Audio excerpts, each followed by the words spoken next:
Hello and welcome to yet another video, and in this video I have a very special camera to share with you guys, and it's this camera right here. It's the Nikon D90, and this was a very special DSLR at the time because in my opinion it was kind of like the first hybrid DSLR that Nikon actually produced, actually the first hybrid DSLR ever, because it was able to record video as well at nowhere less than 720p, which was considered as HD at the time. And to this day, I still think that this camera is more than capable to actually deliver really great output, and also it's still a very enjoyable camera as well as efficient camera to actually use. And in this video, it's not really a review video, but it's rather a video about my thought based on my user experience with this camera, why I like it, why I enjoy it, why I still recommend it to some of you guys, and for some of you might not so much.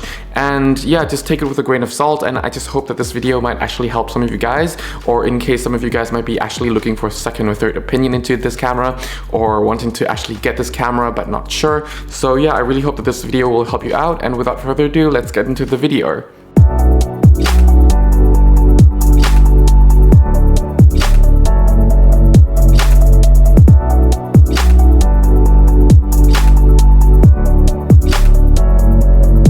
So the Nikon D90, now this camera, even though it came out way back in 2008, in my opinion, it is still a really reliable, capable, and just a very nice all-around camera to actually still use today. Of course, there are some sort of limitations and shortcomings being an old camera as well, but you know, in most cases, in most general field of photography disciplinary fields, I think you're still going to be okay with using this camera. It's still responsive, it's still, you know, more than a good camera, enough to get the job done in most cases. So in this video, I'll be dividing into 3 different sections as usual. The first section is going to be about the ergonomics, the usability, how it operates, things like that. And then I'll be going down into the image quality for both photography and video, although most likely actually more in the photography section than the video section, and then leading into the conclusion.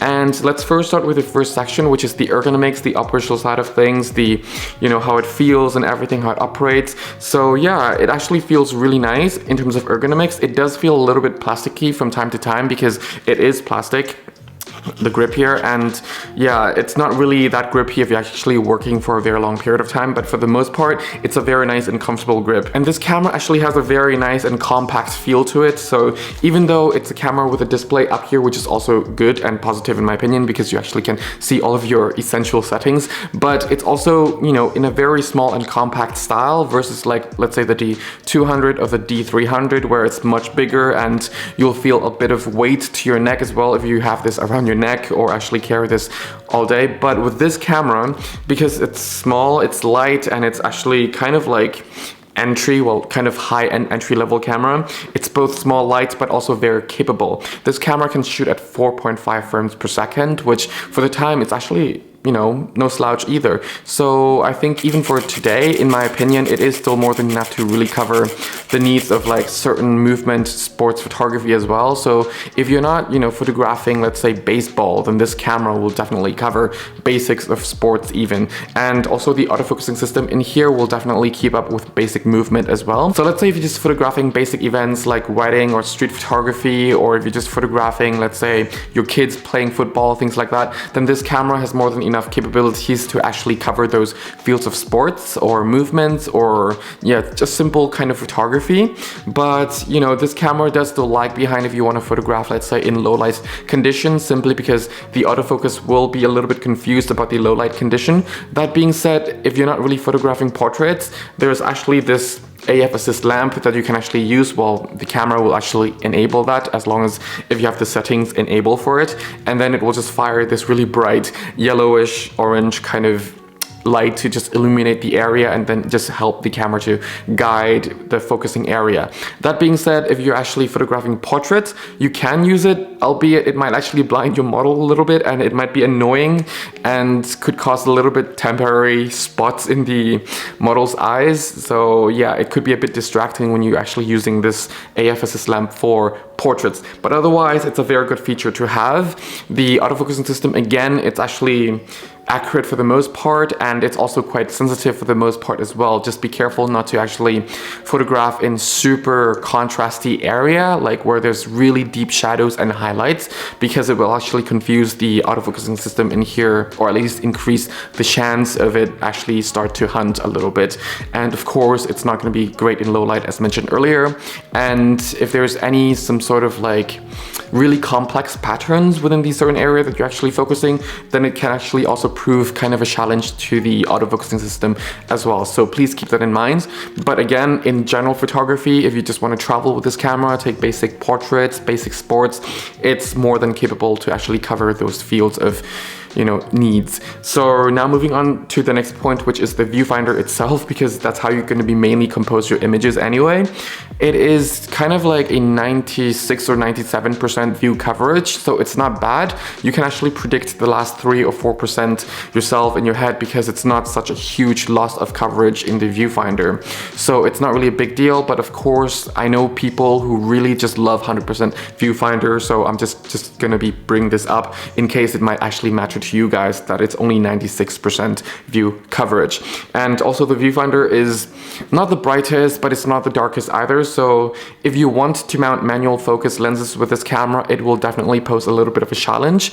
But if you just have standard zoom lenses and you just want to fine tune it by going manual focus in the viewfinder, then it will be more than good enough to actually assist you on that, or actually help you with, focusing manually on that as well. But again, with like super large prime lenses, and if you want to fine tune your manual focus, this viewfinder is not really bright enough to really get you your focus as fast as you would usually do with a much brighter viewfinder. But some of you might actually overlook this point, and it doesn't matter because you might actually only be using full autofocus anyway. And talking about autofocus, this camera also accepts older Nikon lenses, as it has the autofocus drive on the mount as well. So it's good if you want to experiment on some of the older Nikon lenses as well. So it actually opens up more opportunities for you to actually test different perspectives. And also, yeah, just go for different kind of look and feel, since this camera actually is an old camera that actually has its own kind of look and feel of that old school digital kind of look. So if you actually want to experiment even older lenses to even make the effect of the image look even older or more vintage, then yeah, just feel free to do that with even some of the older kind of film but autofocusing lenses, film lenses from Nikon. So yeah, there's that. And now moving into the back part of the camera, and the thing you'll notice right away is the screen. The screen itself is 3-inch. Even though it's not a 3:2 aspect ratio, it is still a nice and detailed screen. Of course, it doesn't have like the super high resolution of the screens that you'll see on modern DSLRs or even modern cameras. And moving on to the back part of the camera, you'll notice the screen size right away. It is a 3-inch screen. Of course, it's not the biggest screen out there, nor it is the most high resolution screen out there, but for such an old camera, this camera actually has a really nice screen, and it is actually detailed and accurate enough if you are just photographing in daylight, because with a lot of screens from cameras at this time period, there's a lot of reflection and there's a lot of kind of like mist in the contrast, things like that, and it's just look a bit faded on the screen, not detailed enough. But with this camera screen, you are able to still judge your sharpness, your contrast, your color accuracy, things like that, even in normal daylight. But of course, in super bright daylight, or if there's a certain really bright light source right behind you that's actually pinning straight onto the screen itself, then you might find yourself having to shield the screen a little bit, but of course that's not really much of an effort to do. But yeah, otherwise, generally speaking, in normal lighting condition, the screen is still a really good screen to really use and trust that the images will look the way it look on the screen. And the screen is also really good for displaying the menu itself, because the contrast is really nice and therefore the text is really sharp. So if you're going through the menu, navigating through certain settings in the menu while operating it in such a bright sunlight, you are still able to read the text quite nicely from the screen. And talking about the menu system, this camera has a very nice and very organized menu system. It's very efficiently laid out, and everything is really laid out in a very logical way. So there's no weird naming. It's just, if you want to turn off the beep, it's literally called the beep and just turn it off. If you want to switch from RAW to JPEG, it's just under the image quality section. It's all very logically named and logically categorized and organized as well. So if you're working kind of in a fast environments, you still can access the menu quite efficiently and quickly, and just, you know, decrease the chance of actually missing the shot. So that's actually quite good. And talking about logical placements as well as about the efficiency, I really like how well, for the most part, how the buttons are actually laid out. It's very nice and quick to actually access your main functions. But there's one really weird design about this camera that I really hate so much actually, and Nikon actually carried onto several models as well, which is the ISO button being on the left side at the bottom here. It's kind of like just almost poking your nose, and if you want to access the ISO while actually keeping your eye in the viewfinder, you actually have to use your left hand and kind of poke your nose pretty much, because the ISO is just down here and you just yeah, it's weird. I much prefer having it on the right side, especially next to the screen or something, where it's just very easy to just press and then, you know, set your ISO and then you're done without having to take your eye off the viewfinder. So that's a little bit of a nitpick from me, but of course Nikon fixed that with their mirrorless cameras. Actually, hopefully, and not having to come back to this horrible placement of ISO button again. But of course, you know, if you're not really using ISO that often, then it's okay, because I know a lot of photographers who just like to set their ISO to auto ISO and just set the limit on the auto ISO not to go above certain ISO. And talking about ISO, natively this camera can go between 200 and 3200. However, the D90 does still allow you to expand your ISO range a little bit, so you can actually go lower to ISO 100 and a bit higher to ISO 6400. Now I'll discuss more about the ISO quality later in the image section, but where the ISO 100 actually comes in handy is especially if you want to use bright aperture lenses like the f1.2, f1.4, even f1.8, especially, you know, in really bright daylight condition, because this camera, the fastest shutter speed actually maxes out at 4,000th of a second. Therefore, you don't really have a lot of room to play with, especially if you want to use the bright aperture lenses. And having the ISO native, well, not natively, but being able to actually expand below 200 and using it out in, let's say, the bright daylight condition, you are still probably able to, you know, keep within the realm of 4,000th of a second and using f1.4. Of course, there will be a lot of situations where you might actually have to either stop it down a little bit to maybe f2.5 or f2.8, and you know, because ISO 100 is still not that much low compared to ISO 75 or 50 or ISO 25. So yeah, just keep that in mind if you want to use, let's say, bright lenses with this camera, and if you're living in places where it's really bright and sunny, or if you want to always photograph in places where it's super bright and has a lot of direct light source into the camera, you know, having only ISO 100 and 4,000th of a second of fastest shutter speed might be a huge limitation to you. So just keep that in mind. But otherwise, for the most part, I think that with ISO 100 and maxing out at 4,000th of a second shutter speed will actually cover basic general photography anyway. So yeah, and now moving on to the next point, which is the media storage. This camera takes the SD card, which is actually pretty convenient, as most of you will probably have SD card readers and having a lot of SD cards already laying around.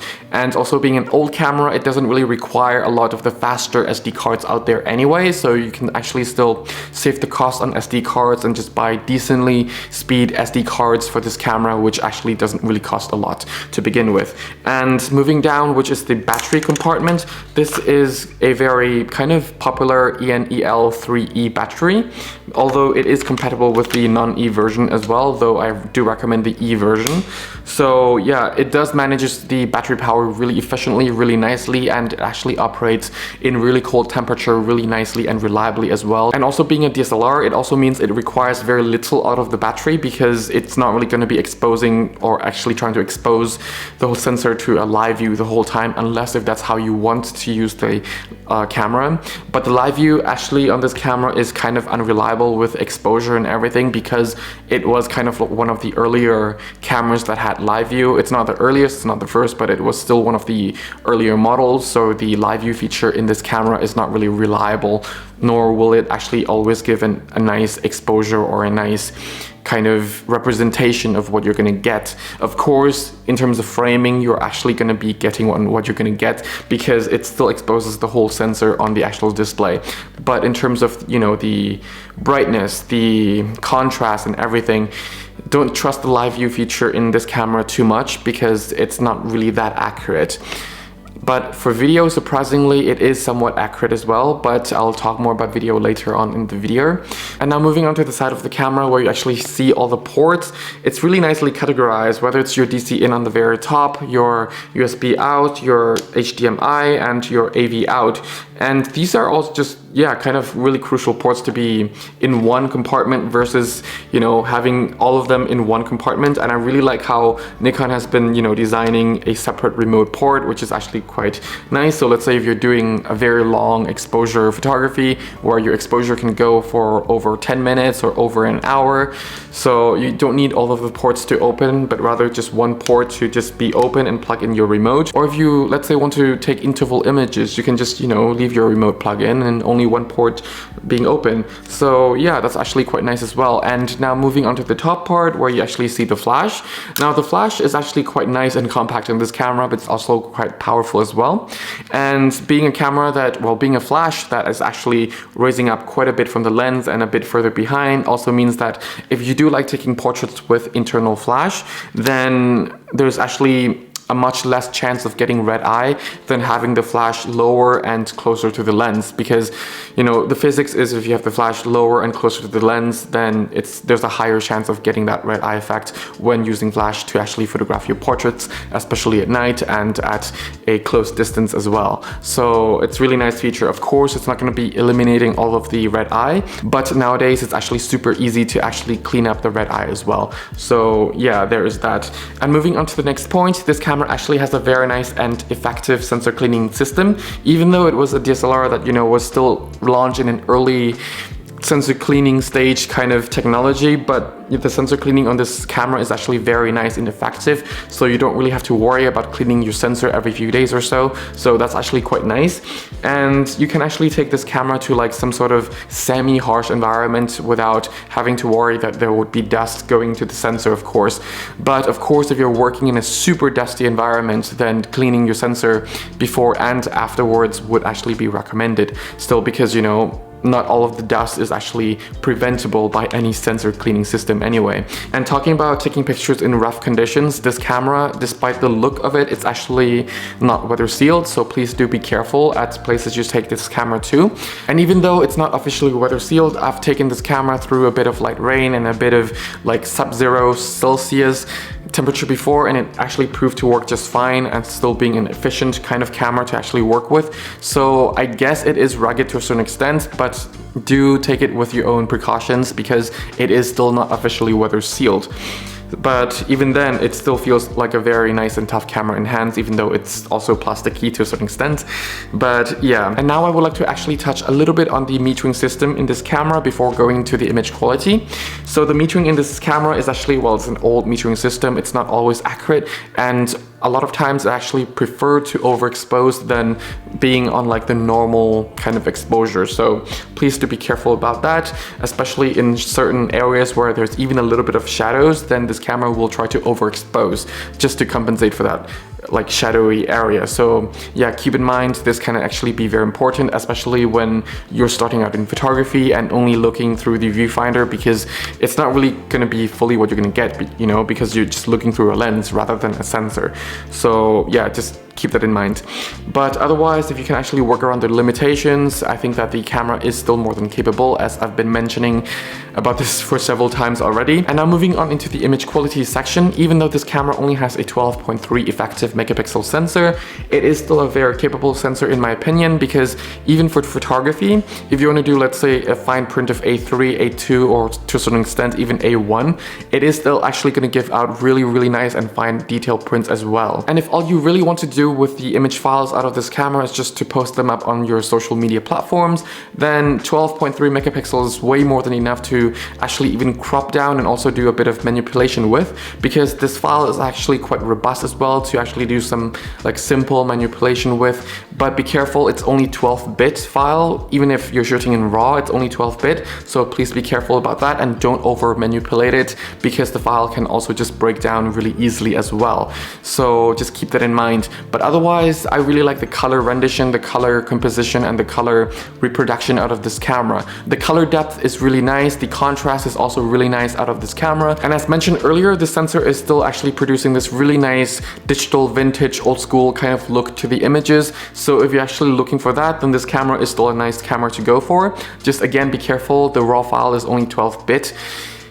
But where you actually have to be even more careful is actually in the moire and aliasing department. This actually works for both photography and video because the moire and aliasing in this camera is really real and it's really serious as well. So if you're photographing a lot of, let's say, really fine pattern detailed area, you might run into issues of moire and aliasing. So if you're photographing, let's say, fabrics of a certain types, or if you're doing architecture with a lot of bricks involved and everything, you will actually encounter some sort of moire and aliasing depending on how complex or how fine those patterns are condensed in an area. So just keep an eye out for that. But otherwise, as already said, the color rendition, the image quality, the color reproduction, everything is actually really nice. The skin tone is also really good in general. It's actually much better dealt with, you know, lighter and more pale skin tones for some reason. But yeah, otherwise the skin tone from this camera is still very nice and it's actually very pleasant to look at. So yeah, overall I would still highly recommend this camera for the image quality, assuming you're not photographing in a lot of low lighting situations. Of course, if you're photographing in low lighting situations, but if the image is only going to be ending up on the social media platforms, then you can still trade in some of the resolution for the denoising feature. So you can actually still denoise your images and maybe use your ISO up to, let's say, 1600. So yeah, it really depends on what you're going to be shooting and what you're going to be doing. But if you're actually going to be using it on a large print or something, I wouldn't use ISO over 1000, or if 800, you know, don't really go above those two kind of ISO categories if you're really doing it with fine print.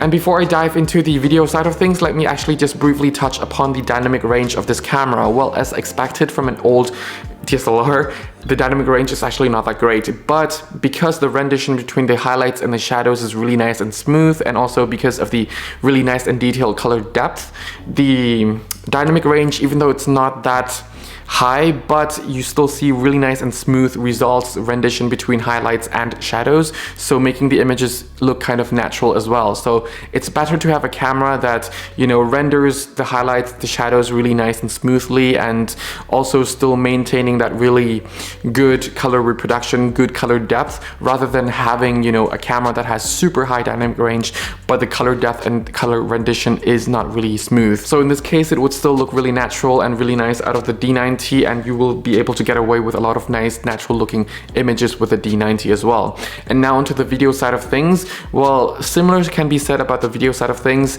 The camera actually doesn't give you a lot of the manual control. Actually, if it does, it's actually very hard to kind of manually control the camera. So take that with a grain of salt.